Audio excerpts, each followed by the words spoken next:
Welcome, everyone, to this special episode of the Big Strategy Podcast. It's December 2025, and Chris Rand is our guest. He's a friend of mine for over a decade now, and kind of getting to know each other and spend some time together.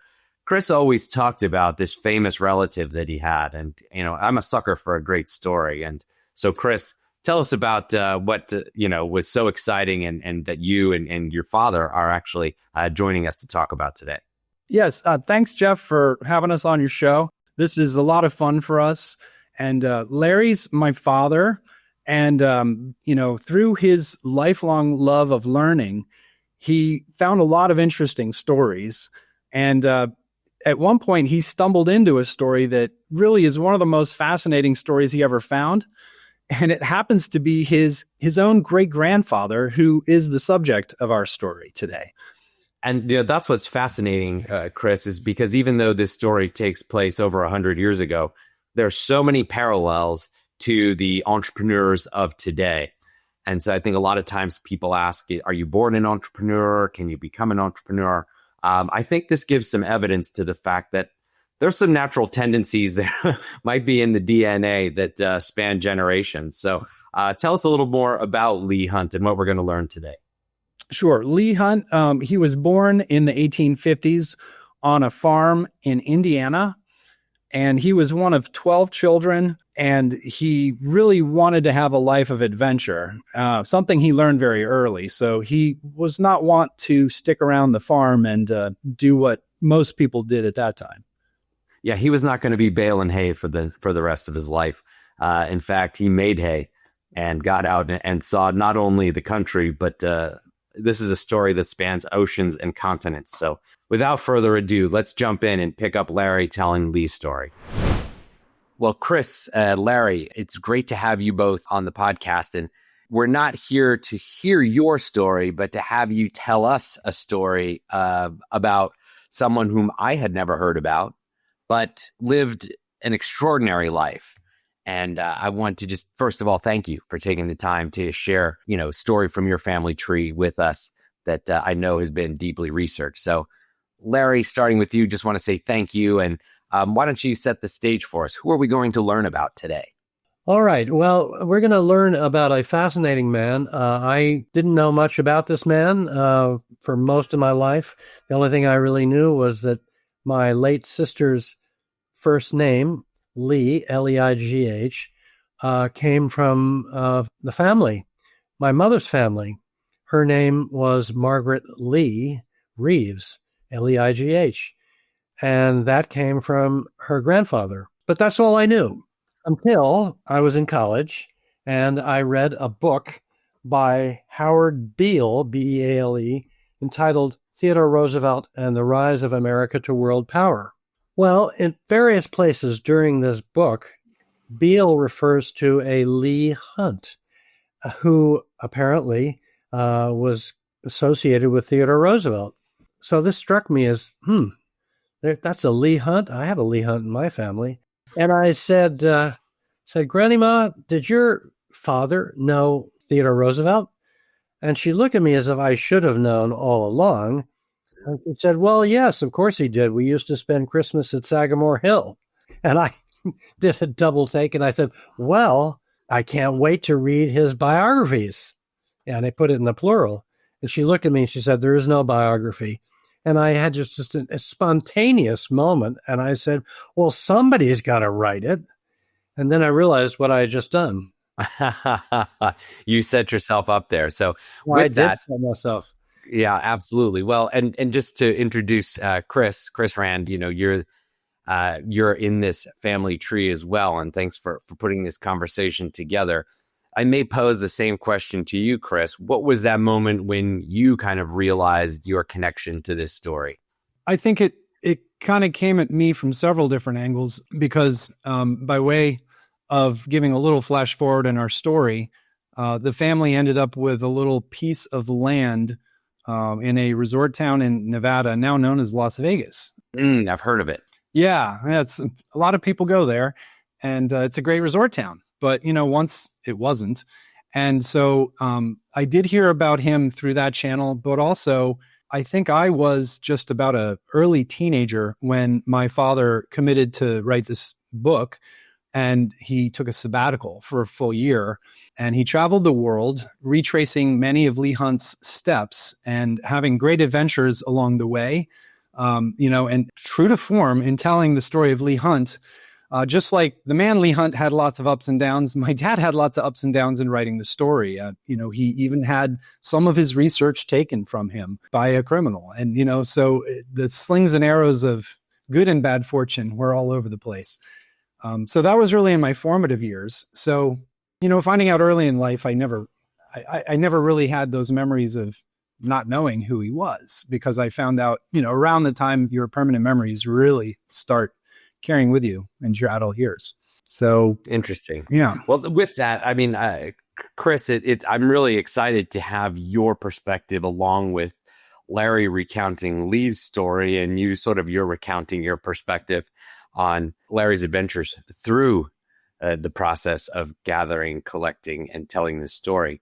But Chris set you up a little bit, saying that you had taken this sabbatical and, candidly taking a time off to go write a book that no publisher is lined up ready to buy, but yet you feel called to do this. Just give us that little window into your thinking around that time, and how did you take that leap? I committed myself to this, as I say, spontaneously, and I look at it as both a responsibility and an adventure, because here was this relative of mine who knew reasonably well Theodore Roosevelt, and I was fascinated in finding out what he had done to get to know Theodore Roosevelt and whatever else was going on.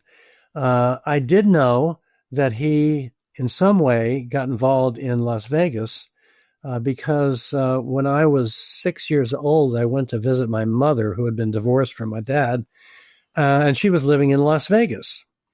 And she was living in a place called Hunt Ridge, which is a residential community that was developed on land originally bought by Leigh Hunt and developed into a residential community by Leigh Hunt's son after Hunt died in 1933. So these were the little elements that I was aware of. But I said to the headmaster at Kent School, where I was teaching, that if he let me go for a year, I was determined to research this man and to write about him. So that was the beginning. And as Christopher said, I did go to a lot of places, one of which we definitely could not get into right now. That was the Sudan. And but I was in England, Sudan, South Africa, Western United States, and trying to think if there's anything more, but that's enough. So tell us about maybe that. Where was the first place? Let's start cracking the book open, if you will, onto Leigh Hunt's life. And so, before you bought that first ticket to go explore that first facet of his life, what did you begin to learn as you just researched the man from, the documents and information that you had? Well, one of the first things that I did was actually to go to the latter part of his life, and that was his experience in Las Vegas. And I did that because I knew that his personal secretary for virtually the entire time he was in Las Vegas, which was 1923 to his death in 1933, was a man named Walter Hunsaker. I knew Walter Hunsaker was alive, and I knew that he would have a good deal of information on Leigh Hunt. And so I contacted him, and he did indeed have many papers. In fact, I just looked up online before we got into this discussion, and I think it's the University of Nevada has a whole file on Walter Hunsaker's papers. And that's a site that I did not get to, was unaware of that. But at any rate, I had plenty of material. And also, my grandmother gave me access to, I thought, all the papers she had of her father. It wasn't all the papers, but it was a lot of them. And I also learned that Howard Beale, the author of the book that I referred to, was fascinated with Leigh Hunt after he did his research on Roosevelt. And he asked the family permission to write a biography of Leigh Hunt. That permission was denied. Now, the reason for denial is still a bit of a mystery, but I think it's fair to say that there were some aspects of Leigh Hunt's life that the family just as preferred to keep private. Fascinating. Now that there, the intrigue builds. So if you weren't inspired to go out on that journey before, I could imagine you were even more inspired to go out now, knowing Absolutely. that right, a little bit of knowledge is actually dangerous, and then understanding that there could be more to be discovered as you headed out. It was indeed. And through the letters and my interviewing with Walter Hunsaker, I got a pretty good idea of the various chapters, if you will, of Leigh Hunt's life, starting in where he was born in Indiana on a farm, but then going across the country and then to Korea, to Shanghai and China, to South Africa, all over the place. And there are some places that he went that I did not get any information on until the last moment of my grandmother's life. And I told Christopher this story just yesterday. I frequently went to see my grandmother when she died when she was 102. And so when she was 102, one of the last times I saw her, I went into her room and she was speaking German and she was talking to her father. Now, this sort of thing happens only before people are close to their end. So when she came out of this particular, whatever you want to call it, phase, and I could speak to her, I said, I just heard you speaking German. How were you able to do that? And she said, well, of course, I spent 3 years in Germany in school. So her family had to be in Germany for a number of years, but there's no evidence that I found suggesting why that was so. So there are a lot of little mystery points that I couldn't decipher. And that's so common in family stories. We live our lives, but yet we don't think of who's going to be trying to piece our lives together down the road. And these gaps, as we've found, leave more questions than answers. I'm not entirely sure that Leigh Hunt would approve of his life being written into a biography. As a matter of fact, why would you say that? Yeah, he at one point in his life, one of his associates suggested something like a biography, and Hunt immediately said, "No, I don't deserve a biography." And he had an element of humility to him, and it probably that plus a desire not to be made as public as a biography would make him. He had all sorts of contacts. So in that sense, he was a public figure, but I don't think he wanted anybody writing about him. Yeah. You talked about a biography being public, and Christopher, I'll ask you this question second, but Larry, from your perspective, from being in this process now, what do you think makes a life worth writing about? I think a life has to be fascinating. I think the author has to be able to make whoever he's writing about come alive. And I thought that was something I could do. Whether I did or not, that's the reader's choice. But there were so many adventurous, in some ways bizarre, things that this man did. I was just going over part of the book that I wrote, and it took place in what's now Northern Korea, and Hunt is walking 26 miles in one day through pretty rugged terrain. He's en route to see his prospective mines. And he writes back to his wife, Jessie. He says that he had walked 26 miles. He said, I never felt healthier in my life, except my feet are sore. And, how many people would would do that sort of thing? He had never seen these mines. He had already put something like $100,000 of borrowed money into the mines. And, it was, some people thought he was crazy, but he wanted to take a risk. That he did that his whole life. Amazing. What's your perspective, Chris? So to me, personally, I'm a big fan of challenging material. So, it could be reading ideas that you don't agree with. It could be watching a movie that, let's say, does not have a Hollywood ending. I like film noir. The last movie I saw with my daughter was No Country for Old Men. It's a pretty dark tale. So, there's a lot of easy and fun and light stories in the world because they usually have large, very receptive audiences. I like to dig a little deeper for the more challenging material. And so when you think about Leigh Hunt, the man met with some incredible success. He did many things that people said, as Larry was just saying, you'd be crazy to try. You won't do that. That'll make you go broke, or, it's not smart to do. But he didn't really listen to those people. He listened to his inner voice and he followed his calling. And as a result, his life was more like a roller coaster than a straight line in any given direction. Lots of twists and turns. And the man was born in 1855 and died in 1933. But if I imagine myself doing what this man did, 130 or so years prior to my time, a little less than that, maybe 100 years prior to my time, I can't imagine myself, or really most people who are alive today, with all of the modern trappings of technology and transportation, connectivity, basically.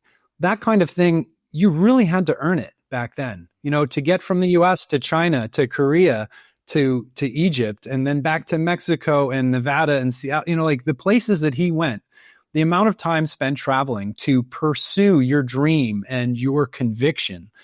To me, that makes for a really interesting story because there are so many different flavors in that one box. That is fascinating. The different flavors in that box. I like that analogy. So now that you've talked about your motivation to explore his life further, to dedicate your life and time to documenting this story, and kind of your own values around what makes a life story worth telling. Larry, I'll ask you, where should we put the needle on the record, if you will, and start telling Leigh's story? Well, he was born on a farm, and his father had taken some chances, some risks. He was also from Indiana, and he'd gone out to California seeking opportunity there. That didn't really work for him. He went down to Brazil. That didn't particularly work either. And then he came back to Indiana. But Leigh Hunt took some inspiration from that. And he was well-read. He was curious. And so he, unlike most of his siblings, decided he wasn't going to stay on the farm. So he got into education, taught in schools, became a superintendent of public schools. He went on to become the president for 3 years only of what is now Iowa State College. Then the really key parts of his life began. He married Jessie Noble in, I can't give you the exact year, but that would be when he was approximately 28 or so. And the two of them moved out to Seattle, where he, Leigh Hunt, felt that he could have adventure and make a profit. And he started to do this through getting control of the Seattle Post-Intelligencer, which at the time was a substandard, to say the least, newspaper. Very unorganized, very non-directional. And Hunt got a controlling interest in that and really made the paper a first-rate paper. He did this by drawing talent from outside. And this was a pattern in his whole life. He did a lot of things that he was not skilled at himself. but he found the skill, brought it into play, and succeeded. So, for example, he knew that he needed talented journalists. So he raided the Portland Oregonian, which was a first-class newspaper. And he persuaded several of their editors to come over to him and the PI. And so with their expertise, as well as with Hunt's organizational abilities, the newspaper really became a quality newspaper. And the people who worked for him were very loyal to him. And I have a quote that I would like to read because it says a lot about Hunt.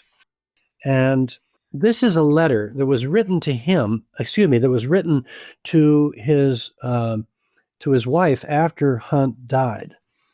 And I'm assuming that the person who wrote this had to have been an employee of Trump's in Seattle. And he said, "As an employer, Hunt was adored. No one wanted to, but would and often did get up at the most unseemly hours because it was for Mr. Hunt.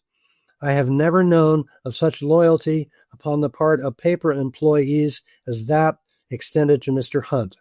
It was more than loyalty." I think it's fair to say that this kind of loyalty followed him in whatever he did. This is a description given by somebody after his death.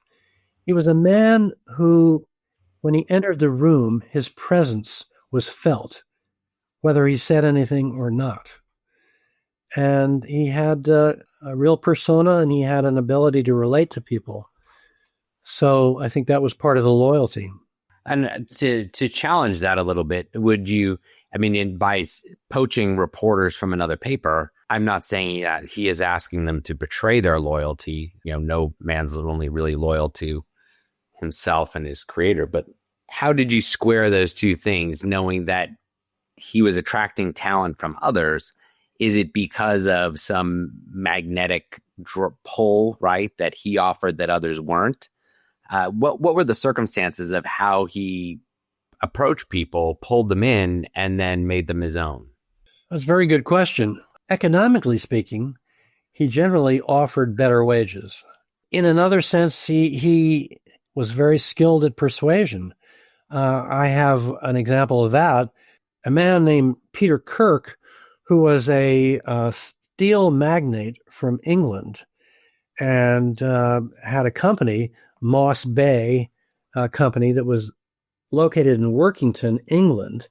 Kirk came to the United States in roughly 1887, and he was looking for a place to establish a company in this country, a steel center, and he was primarily interested in Tacoma. Well, Tacoma and Seattle had a running competition, and Hunt was able to persuade Kirk to come to Seattle instead of Tacoma. And one of the ways he persuaded him is with land. Hunt was always buying land, and he had land on the eastern end of Lake Washington. And he said, "Why don't we name this Kirkland, and we can establish a steel center there?" And Kirk said, "That's great. I want to make Seattle the Pittsburgh of the West." And so that was an example of his ability to persuade people, key people that would help him make his dreams manifest. Interesting perspective. And so with that, Chris, maybe you can help us put a little bit more of a lens onto the dynamics, right, that we saw at that time between Seattle and Tacoma. And right now, it's just kind of SeaTac, right? Or maybe Sure. People in the area might view that differently, like people in San Francisco and Oakland, et cetera. But put more of a lens on that. And why do you think he was drawn to that? What were the circumstances there? And did he exert some sort of magical force over this rivalry, or did things just happen to break his way? Tell me a bit more about just how you understand that played out. I think that when he arrived in the Seattle area, there was an already very spirited economic competition between Seattle and Tacoma. They were economic rivalries, and I believe when he got there that Tacoma might have actually been ahead, as far as the size of its economy. And so I feel like Hunt recognized that there was energy and excitement and perhaps some optimism as well in Seattle, and he was able to tap into that. And he was also able to find synergies between businesses, such as the short rail line that Larry would be able to discuss in a little bit more detail, which was a partnership that he started as a means of, leveraging synergies to advance, to find those win-win, deals that are famous all over the world, because it's always nice when there's no real losers.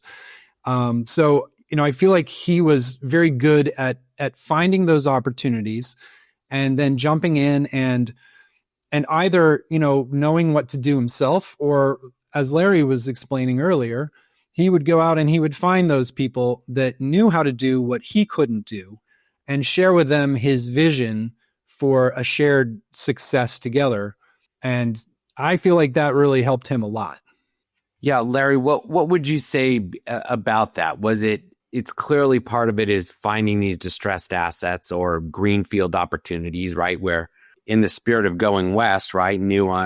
I recently read the biography of Henry Kaiser, right? And so he made a lot of his money just by being in the right place at the right time as the West was being tamed, if you will, whether it's through dams or things sort of breaking his way in terms of having the right resources in place when the U.S. bought and Britain and other countries bought a whole bunch of ships. But even if when you're in the right place at the right time, it's still about the confluence, has the network to bring things together. And I know from our earlier discussions just how strong of a networker he was. So just is there anything you would add to the conversation about his ability to network, his ability to build that trust among others, and then further this loyalty that ultimately made him a success in the area, and tell us what that success looked like?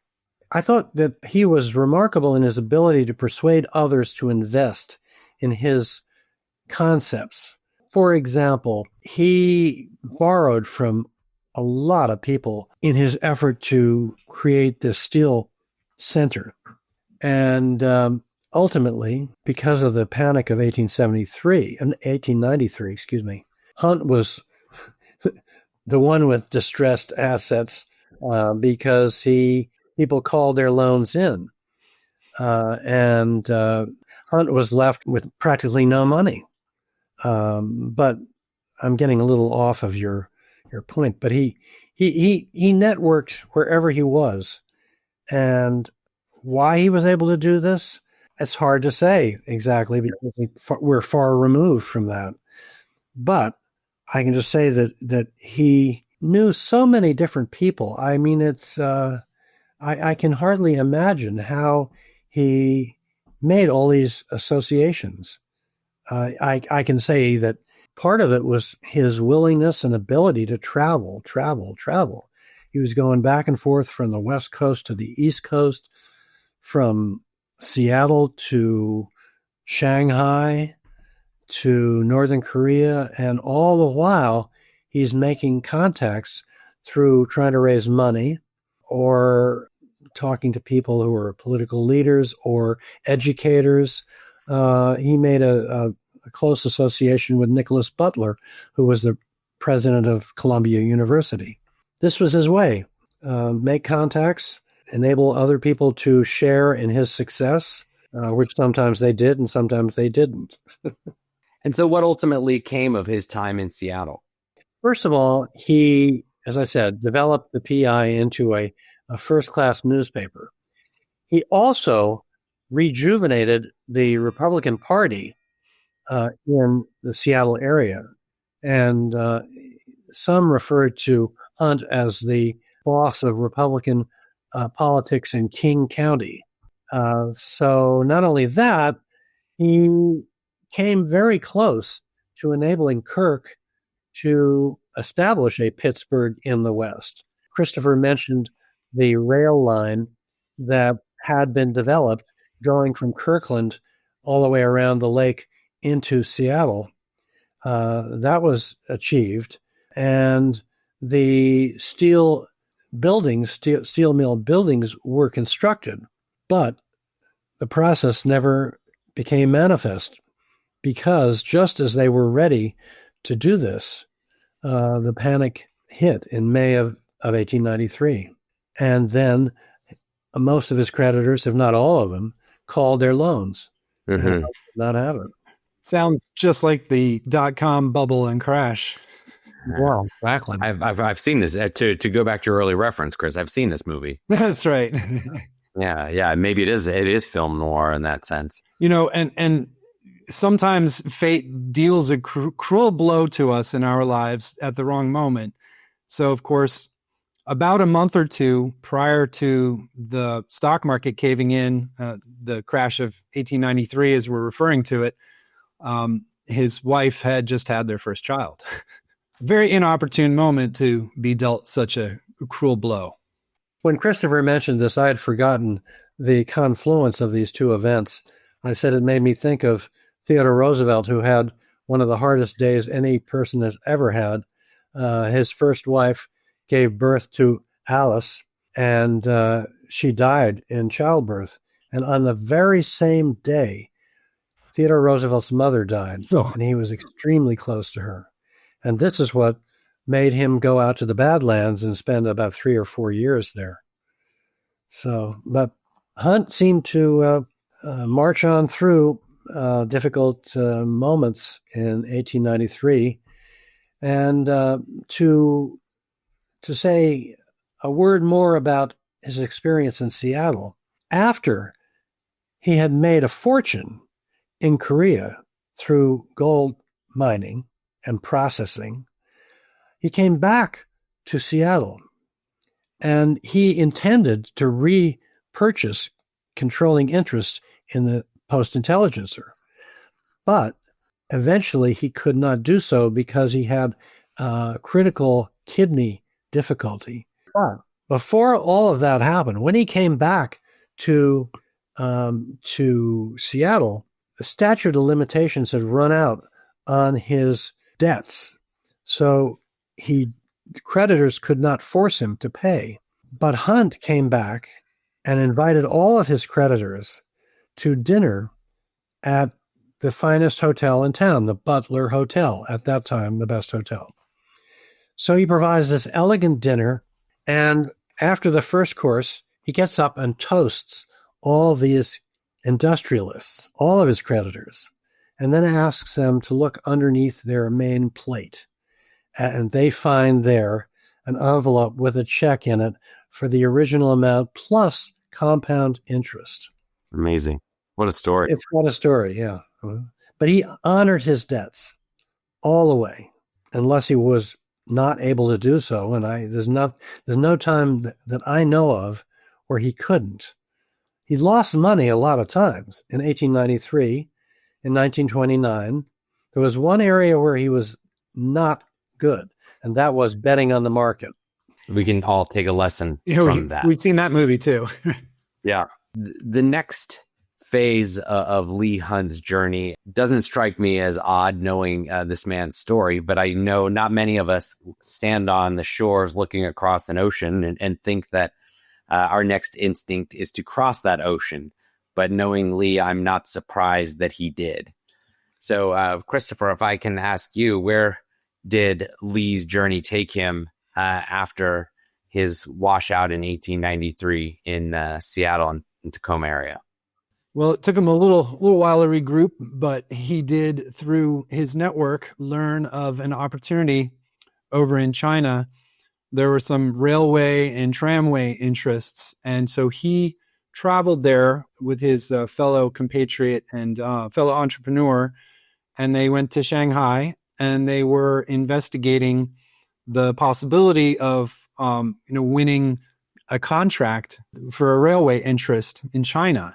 And very early on in this process, it became apparent to Hunt that he did not have the inside track for this contract. And I believe it was the government in England or Great Britain who had the leg up, the inside track, and eventually won that contract. So when he saw that coming, I'm going to turn it over to Larry to describe the process of disengaging from Shanghai and beginning to think about the opportunity over another body of water in Korea.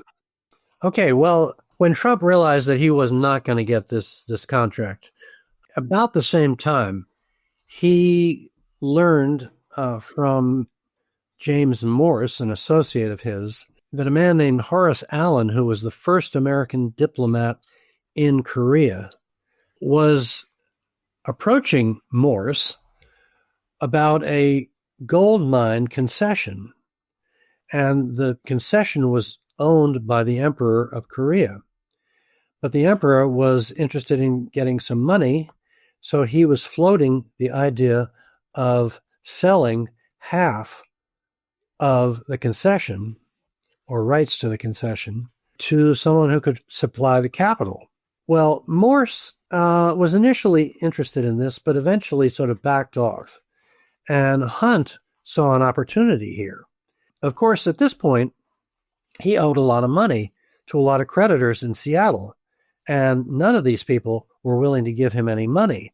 So Hunt had basically one last person that he felt he could call, and that man was Jacob Fassett, who was a member of the New York legislature. Fassett himself didn't have a whole lot of money, but he had made a very fortunate, economically speaking, marriage. He had married a daughter of the owner of the Southern Pacific Railroad. At the time, when a woman married a man, whatever assets she had came under his control. Outrageous, but that's the way it was. So we're now talking about 1895, and so Hunt said, listen, if you can just if you can loan me $100,000, I can start this operation here. I can get a hold of the concession. So Fassett says, sure. So he proceeds to sell his wife's bonds in the Southern Pacific, infuriating her and her family. But if she had only known at that moment what was going to happen through this, she would have been okay, I think.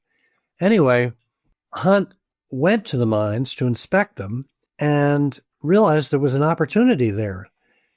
The extent to which he knew about processing gold and mining gold, I can't be specific, but I know this much. He knew who to get in touch with. I can't give you a name there because I don't know who he got in touch with, but I just researched this morning when the cyanide method of processing gold was introduced. It was introduced in 1887. So only 8 years after the introduction of this process, which revolutionized gold mining and processing, Hunt was able to contact somebody, an appropriate person, who enabled him to determine how he could install this processing. And so he did. And to make a long story short, he mined gold very successfully. And jumping ahead a couple of years, the emperor was willing to sell the other half of the concession for a fairly substantial amount of money, which put Hunt in a position where he had to make all sorts of approaches to different people to amass that kind of money. But he knew so many people and had become very familiar with other mining magnates, two of whom I will mention here. One was Julius Werner, and the other one was Alfred Beit. Both of them were German. They had gone to South Africa and made a ton of money on diamond mining and then gold mining, and were a huge source of capital that Trump leaned into and established Oriental Consolidated Mining Company. So That's the essence of the story. So I find this fascinating that it was, again, he didn't necessarily go to Asia expecting to mine gold in Korea, but he went to Asia with the confidence in his network, I think, and his ability, not only his existing network, but his ability to expand that network into something greater. And to the extent that technology allowed him to capitalize on that in an exponential way, I think is what all entrepreneurs would agree is that lady luck that smiles on us from time to time. It's certainly not something he could have planned.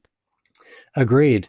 I also would mention that it was pretty daring of him to do what he did, because this was rough and tumble area, and he walked through pretty rough terrain to inspect the mines, and he encountered, while he was developing the mines, placer miners, native placer miners, who wanted nothing to do with him and felt that he was taking away their property. But Hunt had actually gotten claim to the land, and Hunt decided he was going to face these guys off. And he actually got the 5 most trusted people in his company to go with him up on a ridge, and they all had weapons. And they said, if you don't get out of here, we're going to shoot. And they defied him, and he did shoot. And there were 8 of the miners, the native miners, who were injured, and one of them later died. Now, I found out about this because I was researching in the New York Public Library the papers of Horace Allen. And these papers were all typed. But in the margin of one page, I saw handwritten with an arrow toward the typed part, said, "This is where Hunt killed a miner." And I thought, wait a minute, this is a charge. I've got to track this one down. Well, I went to the United States Archives in Washington, D.C., where they have a Korean repository. And most of the stuff in the repository is written in Chinese. But they also had some papers, letters from Leigh Hunt to Horace Allen. And they were on this blue letter paper with handwriting in ink, all Leigh Hunt's handwriting. And it went from one to another to another. And I'm following this thing getting closer and closer to the confrontation. And it's so exciting. That was one of the most exciting parts of the research. And finally, I got to the letter, and he describes what they did.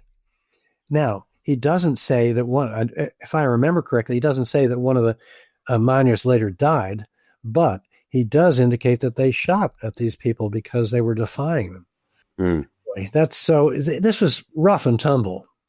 And yeah, and I think with the 21st century lens, we can, it's easy to pass judgment and look at that through our values, but to understand the time in which he was playing, there wasn't a rule of law to the extent that we have today. There wasn't a court system to enforce the rights that he rightly purchased, right? And and just for others' benefit, placer mining is surface mining, right? They're not extracting ore from underground as much as they're just kind of scavengers on the surface. That's right.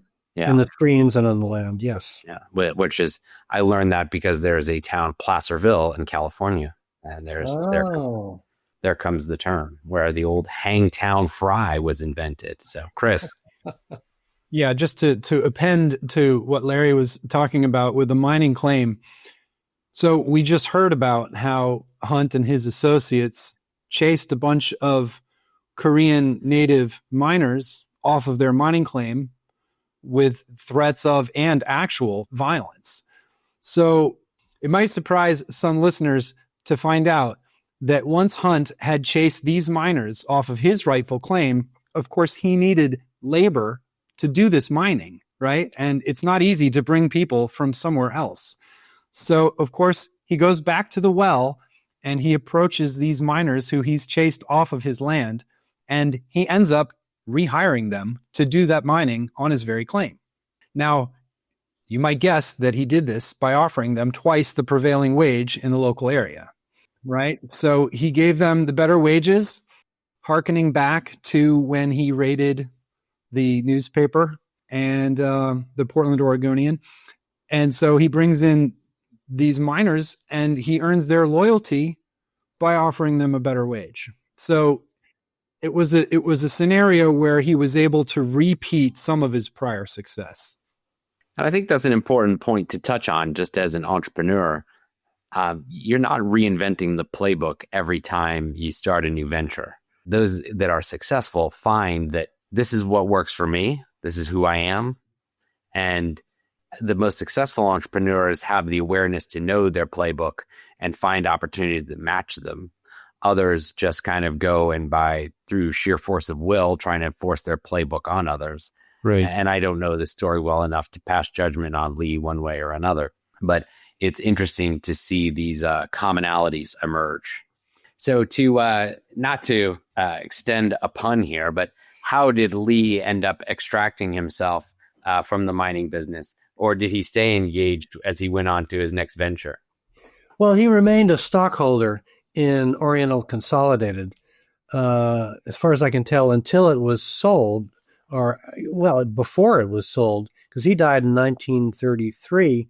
Mm-hmm. I have an article here from the New York Times dated August of 1939, and it says that the Japanese are offering $8,174,000 for Oriental Consolidated. And I believe that it was sold. I don't think it was sold in 39. I think it was sold not long before Pearl Harbor. Yeah. I was going to say it would make sense that the Japanese would be the buyer. They were going to have a need for this material in the near future. Well, putting a bow on that chapter of Leigh Hunt's life, I wouldn't expect him to be a man who would turn around and head back to America. So where did, as his endeavors in Korea wrapped up and he became a shareholder, but less active in that business, where did his next adventure take him? Ultimately, it took him to the Sudan, but in between his Korean adventure and his cotton adventure in the Sudan, several events took place which are definitely worth mentioning. In 1903, Russia and Japan went to war, and Theodore Roosevelt, then president, was keenly aware of this conflict and determined to use his authority to try and settle it. Now, most of his advisors, cabinet members and others, felt that there was no question that Russia was going to win the war. And they said so to Roosevelt at a dinner. Now, Hunt happened to be at that dinner also, and Hunt disagreed with what his advisors were saying. And I'm going to read you just a bit describing this. This is from Howard Beale's book. In 1903, Leigh Hunt, who had a large gold mine concession in Korea, talked over the Far Eastern situation as a guest at the White House and gave Roosevelt detailed arguments as to why Japan would win a war against Russia. And I quote, "Russia is an old-fashioned engine, clumsy, weighty, and hard to manage," Hunt insisted, "while Japan is a modern, compact, and up-to-date machine. Whatever may be said of Japan's commercial integrity, it must be admitted," Hunt argued, "that in government expenditures she's honest, while Russia is hopelessly dishonest. Besides, the Japanese are the most dashing fighters in the world." Roosevelt considered Hunt right. This, I think, had a good deal to do with the bonding of the two men. And so it also gave Roosevelt a good advice in terms of how to go about negotiating between Russia and Japan. I feel there's a lesson to be learned there. And Chris, I'd be interested in your perspective, but even in modern times, when it's natural to want to maybe tell the leader what they want to hear or censor your perspective in light of what might be a group consensus. Do you think it was Hunt being emboldened by the success in Korea that gave him the confidence to speak out? Was this his nature? And from whichever you choose, or if it's a third, what about that can we take away today to find that confidence to speak up or speak out when we have an informed and we think valuable opinion? I think what really led Hunt to be able to offer his confident analysis in that situation that flew in the face of, I'm guessing, people that even Hunt himself probably thought would be more likely to win the president's ear. I think it's because he really had this lifelong networking that was so strong, and he traveled to so many places. There's nothing like being on the ground, seeing what's going on, experiencing it for yourself, to be able to inform you of what reality is really all about. So by going over there, spending the time, getting to know the area and the players involved in that theater, I don't think there's really any way to replace that. You know, for his advisors sitting in Washington or wherever they were viewing it through a very distant lens where, you know, Hunt had everything under the microscope, so he could see all the small parts in much more detail. So really, he put in the work. He spent the time over there. He invested in not only his business, but his relationships. And eventually that bore some really important fruit in the sense of this analysis. And, you know, when I was listening to Larry reading that passage, what occurred to me was, you know, Hunt's analysis of the Russo-Japanese War in 1903, 1904 was really 120 years ahead of its time, because who would argue with those two analyses of Russia versus Japan today? Yeah, and having that idea of we like to talk about first principles as like it's some sort of, you know, 21st century invention. But if you go back in time and you understand cultural motivations, we can see a common thread across time as it relates to even evidence of that samurai culture, if you will, that they praised as making them great warriors in the late 19th century, can be seen in their business pursuits even in the late 20th century and early 21st century. So, and Russia is famously, you know, still loose with the purse strings, shall we say, after many failed empires between then and now. So with all that being said, Larry, that insight on the ground is invaluable. And did he have a direct benefit from that? Or was that just sort of an insight into a personality trait or an observation that he had that he used as a springboard to that next opportunity? Well, I don't think there was any immediate gain for him in that. He just felt it was very important for the president to know what he, Leigh Hunt, had observed. Mm-hmm. This was a period of spheres of influence. And so there were German interests there. There were Japanese, Russian, British, American, all of these. And Hunt dealt with, one way or another, with almost all of these. So his observations, as Christopher so succinctly said, gave him a lens that was far more realistic and ground level than what Theodore Roosevelt's other advisors were telling him. Now, around the same time that this dinner took place, that Hunt was about to go back to Seattle and try and repurchase the Post-Intelligencer. But as I mentioned earlier, he had a kidney situation that almost took his life. And there was no way he could stay in Seattle with its climate, wet and cool. His physician said, you have to get yourself to a dry, warm place.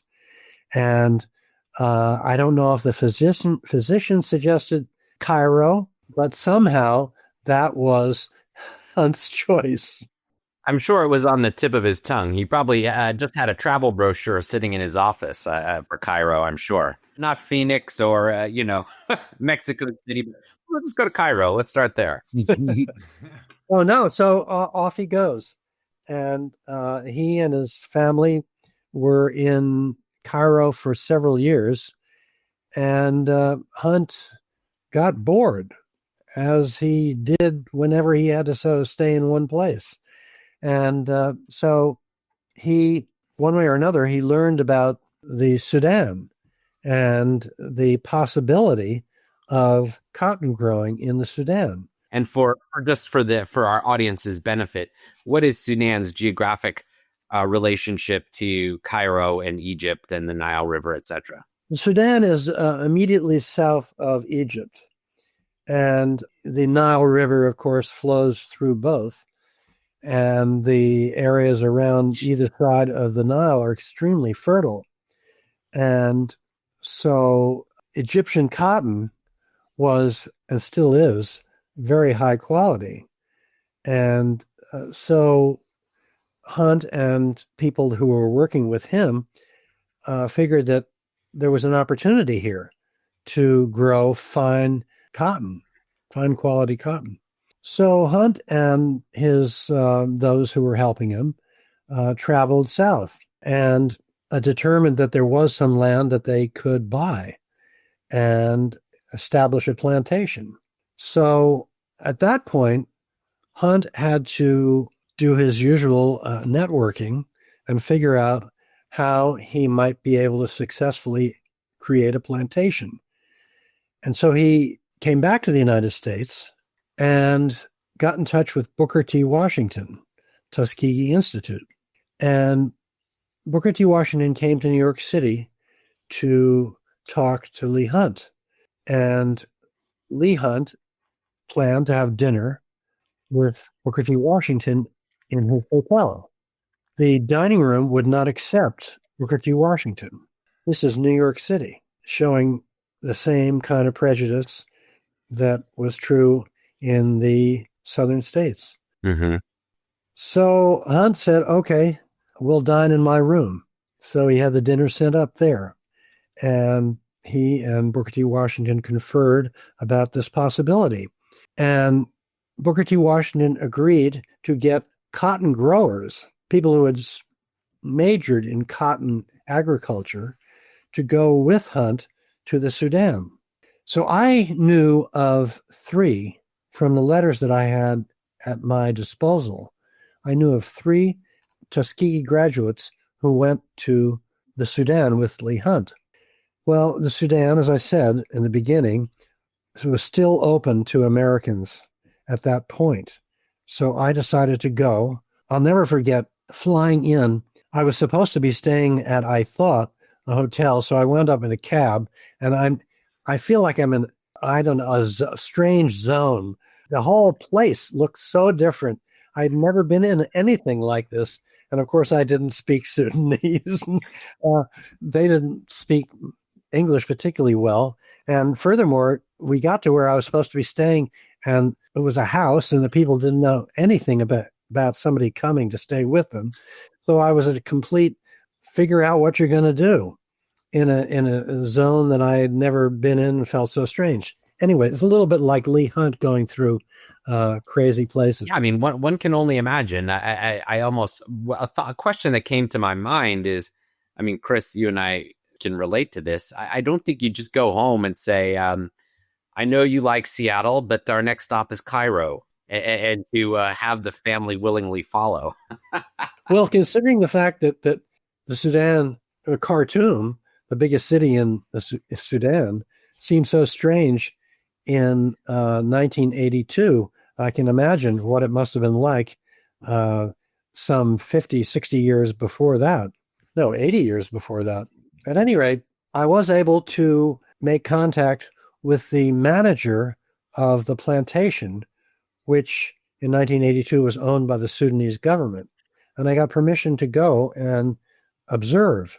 So when I got to the plantation at Zaidab, Zeidab, north of Khartoum, I asked if there was anyone who was working at the plantation who had been there when Leigh Hunt was there. And I was told there was a 93-year-old at that time, he was 93, who was there. And I said, can I talk to him? Do you have an interpreter? And indeed, and I had a tape recorder with me, and I recorded the conversation. And I asked the 93-year-old if he remembered any of the people from the United States who had come over to work the plantation. And he said, of course, I remember all 7 of them. I knew about 3. Well, he proceeded to name every one of them. And I took the names down. And when I got back to the United States, I went to the archive. No, I went to the archives in Washington, looked up Booker T. Washington's letters. Sure enough, every one of those 7 Tuskegee graduates had written back to Booker T. Washington from the Sudan. Every one of them. So this guy knew them all. And he had good things to say about working for Hunt. He said that when he was very young, which was when Hunt was there, he was a ball boy at Hunt's tennis court. And I said, oh, I didn't know my great-grandfather played tennis. He said, no, he didn't play tennis. Hunt had the tennis court built only for British soldiers who would stop by over weekends. You never know what you're going to find out. You never know. That's an incredible side story. But was this marriage with Booker T. Washington and an economic marriage, was this purely out of a business motivation, or did you find evidence of a friendship there, or was there another angle to this story? Tell me more about how these two worlds came together, and then what impact that had on them.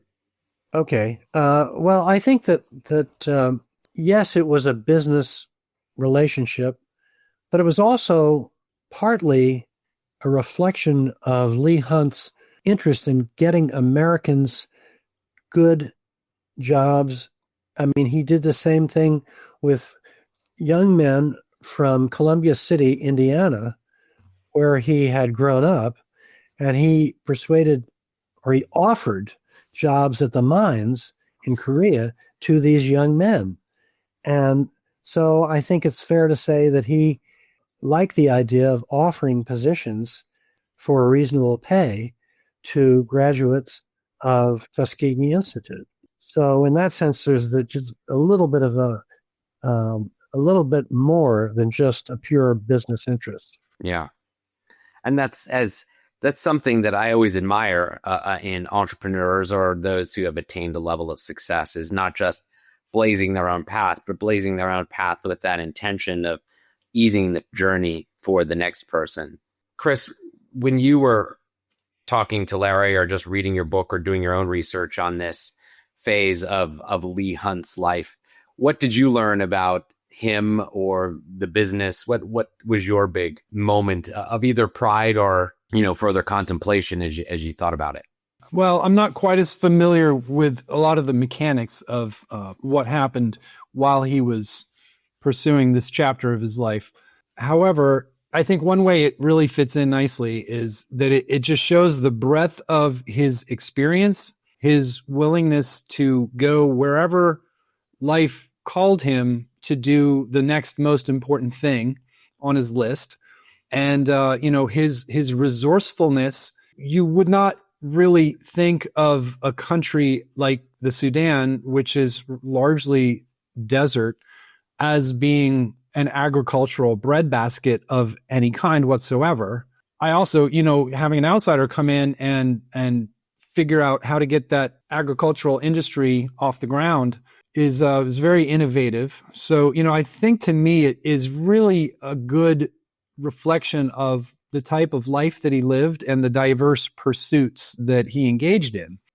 What about you, Larry? This experience in the Sudan, I'm trying to add some depth to it, right? It existed, but I want to understand more in depth. So he had this relationship with Booker T. Washington, and the students from Tuskegee came.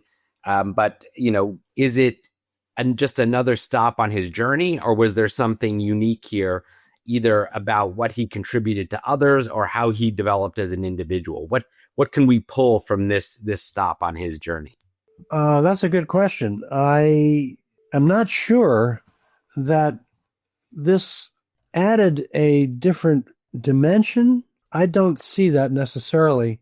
Had it not been for his traveling in other areas, I would say that this was which it was, a addition of breadth to his world vision. But in some ways, it was similar to the other things that he had done, particularly in Korea, because it involved a lot of networking. He had to raise the funds to create this plantation, and he did this through some existing contacts of his, but also some new English contacts, including a man by the name of McGillivray, who ultimately took over Sudan Experimental Plantation Syndicate, which Hunt had created from Hunt, and ran it very successfully, but unfortunately died in the influenza in 1918. So that's how I would summarize this experience in his life. Cool. So with that, let's pick up the story then and take it beyond the Sudan, if you will, and look at, does this bring him back to Las Vegas, extending the thread of dry, warm climates, or is there a stop in between? Oh, there are quite a few stops in between. Why don't you take us through some of those whistle stops? Okay. Some of them are more fruitful than others, long-term or short-term. Anyway, he came back to the United States, or no, he came back and forth. But he basically ended his interest in the Sudan Experimental Plantation Syndicate around 1909. And during the next 14 or 15 years, he tried his hand at a number of different things. One of them was establishing a residential community outside of Washington, D.C., somewhere between Washington, D.C. and the Chevy Chase area. Mm-hmm. And to be honest with you, I did not know anything about this when I did my research. The only reason I know that he tried this is that some years after I wrote the book, I received a phone call from a gentleman who wanted to know if I was the Lawrence Rand who wrote the book. And I said, yes. And he said, well, I just wanted to tell you that my daughter just bought a house, the deed for which was originally taken out by Leigh Hunt. Now, would that be your great-grandfather? And I said, yes, it would be. It just might be, yeah. It just might be. So what brought him to Maryland? Chevy Chase being a suburb of Washington, D.C., what brought him here? Was it his relationship with Roosevelt, or was it something else? Well, it was, yes, I think some of it had to do with Roosevelt, but, he had so many different people that he knew in Washington. I've forgotten exactly what it had to do with, but I was just going over some of his business dealings, and I know what it was. No, it wasn't that. It was when the Boulder Dam was under consideration. Hunt from Las Vegas writes and contacts numerous congressmen. So he knew these people. Right. And these aren't cold calls. These are warm outreaches to friends. Yeah, exactly. And so I guess I know he and Jesse lived in Washington, D.C. for a number of years. So it must have been when he was living in D.C. that he got this interest. And it wasn't the only time that he tried to create a residential community. At any rate, so that didn't work. Why, I can't tell you, because I didn't have access to that information. But it didn't. Then there are a couple of other things that he did at this time. He was drawn into the possibility of a higher-end residential polo center spa development in the Yaqui. Now you're talking. Now I'm interested. This was in Mexico, in the Yaqui Valley in the Sonoma province. And one of the people who drew him into this thing was, I've forgotten his first name, Whitney, who was a very important and influential American entrepreneur, polo player. So It's worth mentioning this because when I reviewed my coverage of that in the book, I noticed that while Hunt did initially put $50,000 into this project, he went to inspect it. He did his due diligence before he was willing to contribute.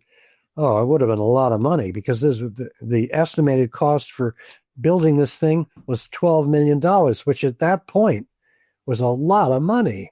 That's more than the Japanese were prepared to pay for Oriental Consolidated. Correct. Well, Hunt looked the whole thing over, got engineers to give their opinion to him, and decided this was not feasible for a reasonable amount of money. So he backed out. And I think he was a wise man because this never really got off the board. Well, that's something interesting, Larry. If I can just touch on that for a moment, this idea of when you're writing a biography of someone, it's easy to jump from success to success. But my opinion, and Chris, I'd be interested in your perspective, is sometimes there's not enough paid to the decisions we don't make, right? Or the opportunities that we sidestep for that reason. Just in your opinion, Chris, do you think that was something that came easy to Leigh, or do you think that is maybe was he committed to a fault to seeing things through? What just is your understanding as you read and learned about him? To sum it up in one word, I would say that his ability to make those decisions in the way that you were asking was mercurial. There were times when he made very good decisions. I think that his timing of exiting his his Korean gold mine interest was on the upper end of the good timing spectrum.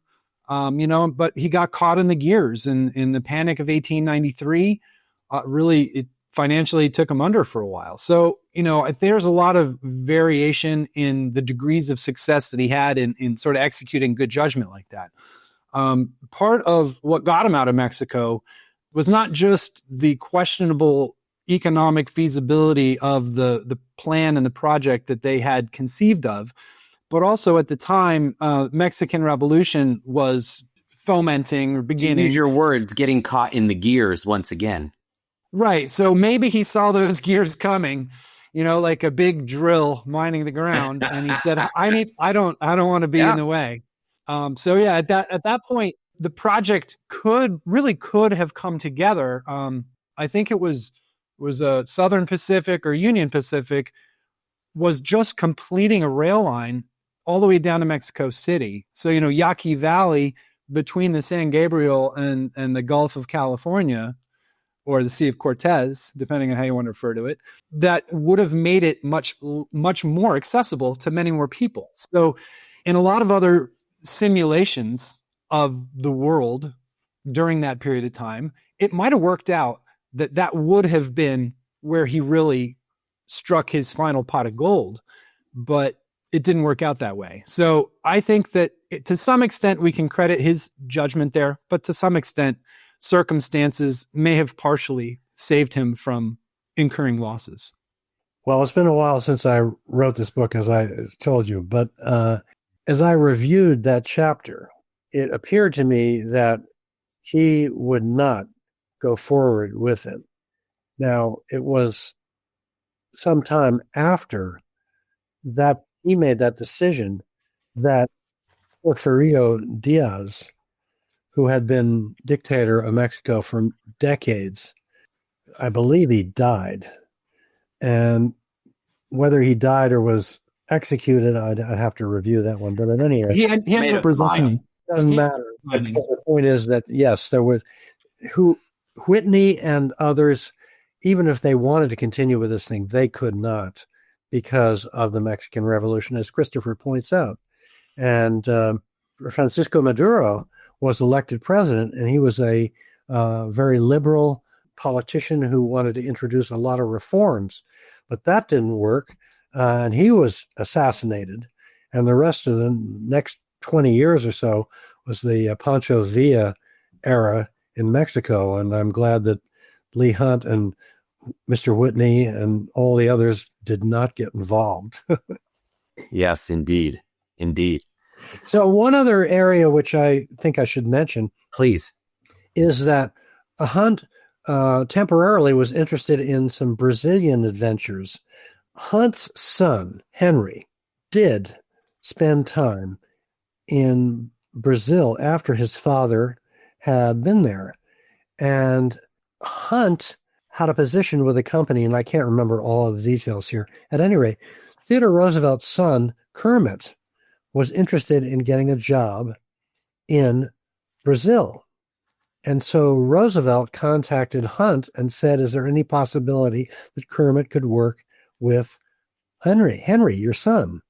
And Henry Hunt said, yes, I think I can employ him. So for several years, Kermit was working with Henry Hunt. And Theodore Roosevelt, as you probably know, got quite interested in Brazil himself and went down on a adventure to the central part of the Amazon and almost lost his life. There's a whole book written about that trip. Wow. I would have to get you the name of it. I have it here in the house, but at any rate, it's an incredible story. And I think his interest in that area in Brazil stemmed from the Leigh Hunt, Henry Hunt story. Those are some of the areas that he explored. None of them really came to fruition, but it was in 1923 that he was looking around for a place to retire, in as much as he ever would retire. And that is when Las Vegas enters the picture. Yeah, that's a great jumping off point into this. It seems as though Leigh's story is coming full circle here as he's traveled the globe and now coming back here to the States and the Western U.S. specifically. And so with that, tell us more about getting into what at the time may not have been fabulous, but getting into the dustbin train watering hole that was Las Vegas. Yes. Well, okay. So Leigh Hunt and his wife were looking for a comfortable place to retire. So Leigh went to California and he looked at Santa Barbara, decided that was too wet. And Santa Barbara can get pretty wet. I've been there when it has been. So he went to Palm Springs and decided, no, I don't like Palm Springs. And he kept traveling around various places. And eventually, in 1923, he finds this place, as you say, it was a watering hole. It had a train station, and it had one main street. And that was about the only street. Even in 1949, when I was 5 years old and went to Las Vegas to see my mother, that's about it. Frisbee Street was the street in Las Vegas, and there was a big train station. But it fascinated Trump. In fact, again, I did it. He's so much in our face right now. You'll have to eliminate that one. But, Yeah. So Hunt is in Las Vegas, and he was fascinated by this place. Right. And he writes. I still have this letter. It's somewhere underneath my desk in a box. It's one of my favorite letters. He writes it to Jessie. Jessie is recovering from some injury. She's at the Broadmoor Hotel in Colorado Springs. So Leigh writes her this letter. He says, "My darling," 1923. I'm glad he could still call her that. "My darling, I have found the place. Mark my words.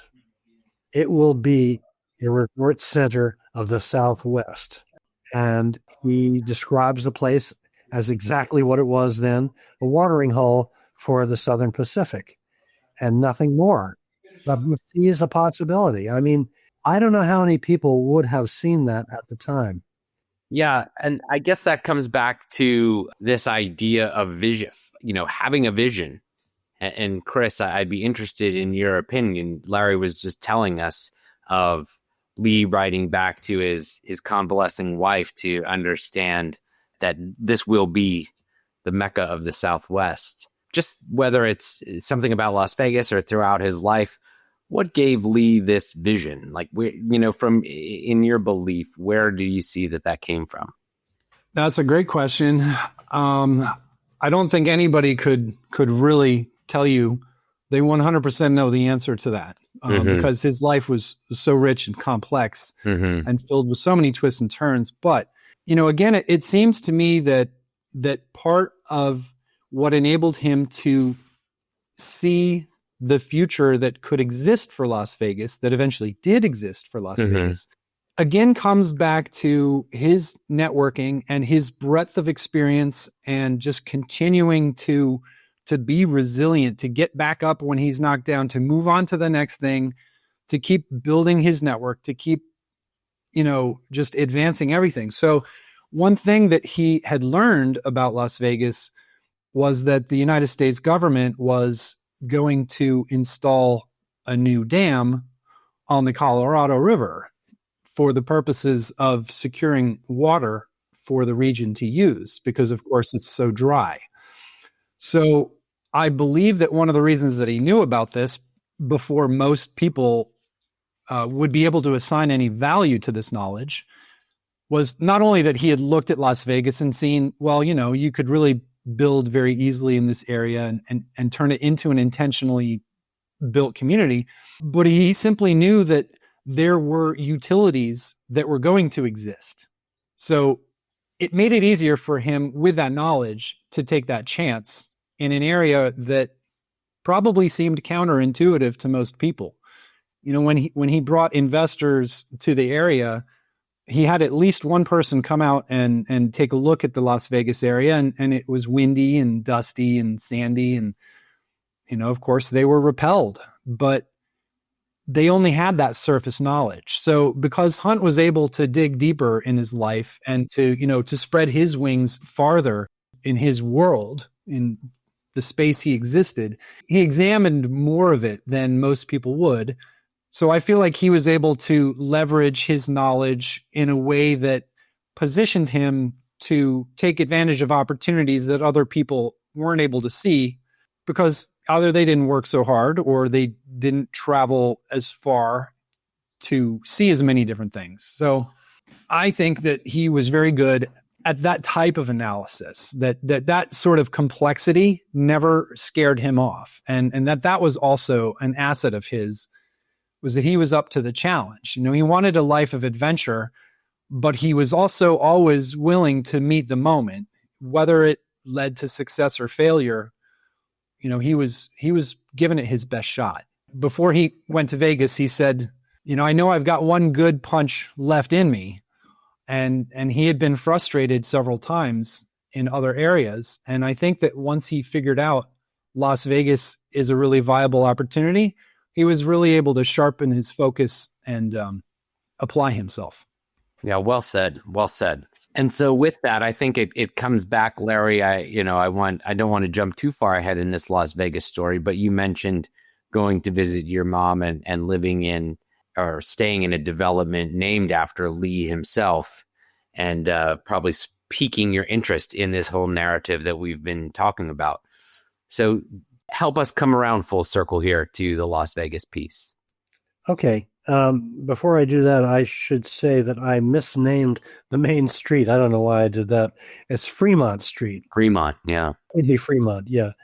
And I also think that part of what motivated Hunt with regard to Las Vegas is, first of all, he did say to several of his friends, he said, "I am a dreamer." He used that word describing himself. So how to define his dreams, I'm not sure, but I think here he saw weather as a huge asset. And as Christopher said, he knew that the federal government was considering, specifically Hoover was considering, as the Secretary of State for President Warren Harding and then Coolidge, the idea of putting in a dam. What is this? Like, we keep coming back to the dam, right? And we know that this wasn't done until this is a New Deal project under Roosevelt in the 30s, right? But there was obviously the economic need beforehand. So why did or didn't Hunt get in on that project? Well, I think he was pushing for it.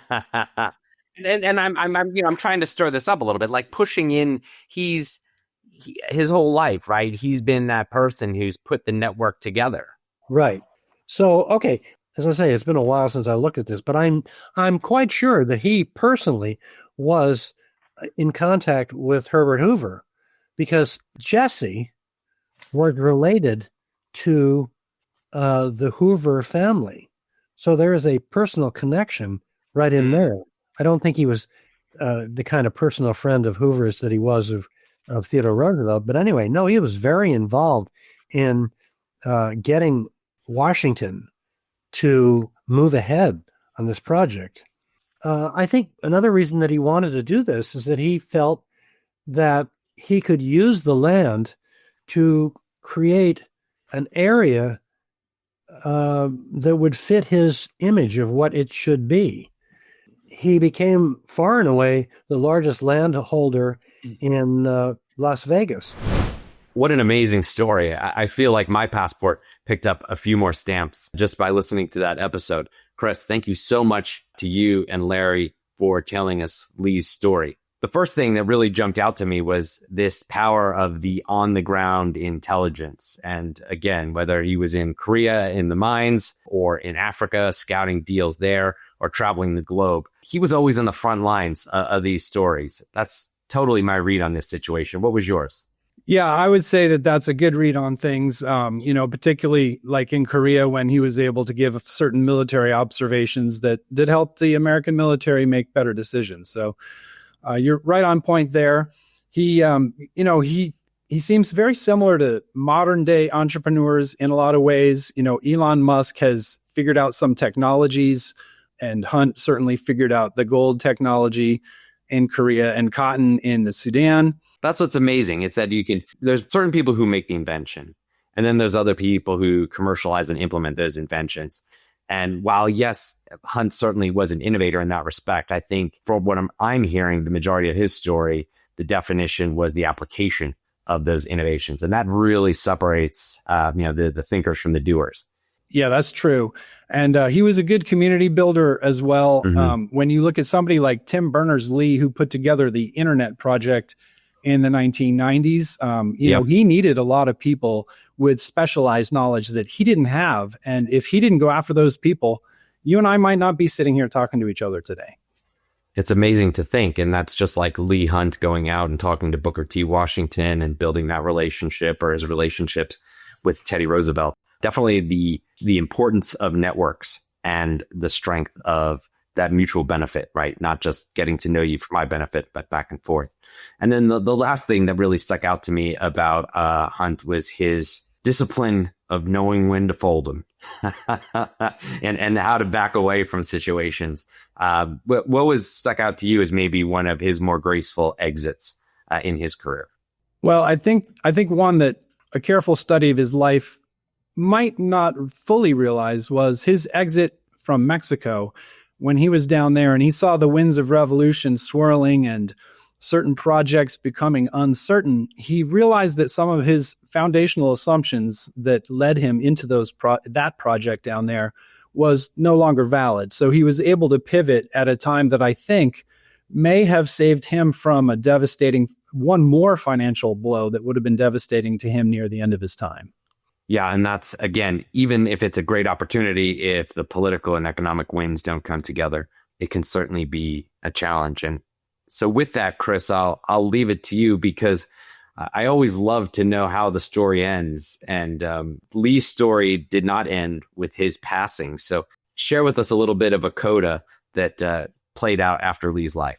Sure. All kinds of interesting things happened after Leigh Hunt's life.